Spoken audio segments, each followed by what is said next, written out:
अरे नया नया शादी हुआ है, सुहाग रात भी नहीं हुआ, कैसे क्या बात कर रही हो? ऐसे नहीं हो सकता है।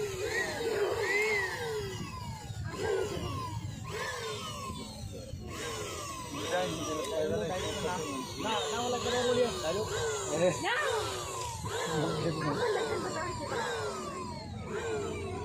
बाकी अपन लेके बता कि अपन कहे रखे ई हमरा पूरा परिवार के खत्म कर दे। अरे ऐसे काय कर दो हमेशा मारे काटे में रहलू का तू हम ले जतन ठीक बा। लेकिन एक बात बा ई मोटरसाइकिल देंगे सना टेम्पू को लेके आओ तुम।